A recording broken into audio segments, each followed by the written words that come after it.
दिखाता हूँ सुबहानाल्लाह बिहम्दिही।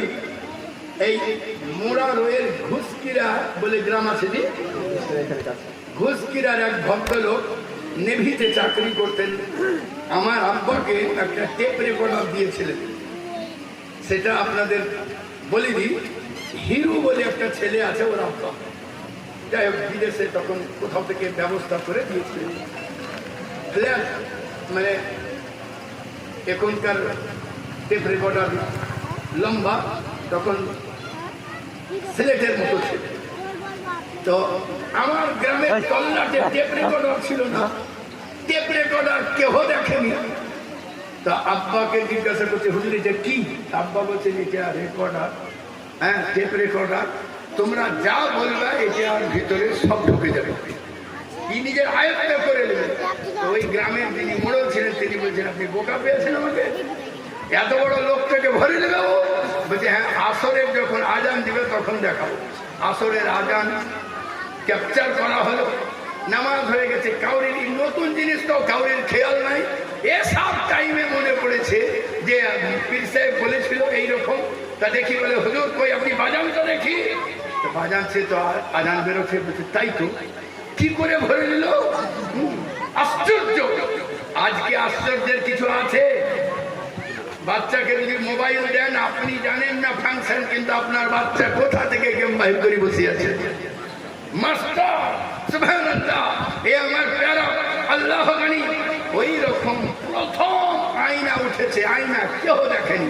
যখন মানুষের আয়না দেখবার ইচ্ছা হতো, পানিতে মুখ লাগাতো, দেখতে পেত। যখন আয়না দেখবার ইচ্ছা হতো, বর্তনের পিতলের কাঁসার বাসনে উল্টো করত, তখন নিজের চেহারা দেখতে পেত। এই টাইমে আয়না আবিষ্কার হয়েছে। এ আমার প্যারা চায়ের দোকানে লাগিয়ে দিয়েছে আয়না, তো জোগাড় করি। আচ্ছা, এখন আর আয়না রাখলে চায়ের দোকানে লোক হবে? আর হবে না, এখন অন্য কিছু লাগায়। বলেন জি, চায়ের দোকানে লাগিয়ে রেখেছে।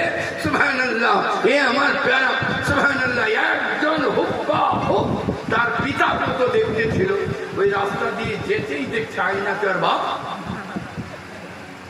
অনেকক্ষণ দিয়ে তাকালো, দিয়ে আমার বাপ কিনা দেখছে, আমার বাপ ভিতরে ভরা। ও বলছে আসসালামু আলাইকুম, তোর বাপ হাত তুলে দিয়েছে। তো বাপকে বলছে ঝগড়া হয়েছিল তো এখনো মনে রেখেছো?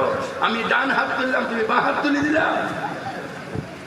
তুমি আওয়াজ সালামের উত্তরটা দিতে পারলা না, ওখান থেকে আর কোনো কিছু আসে না।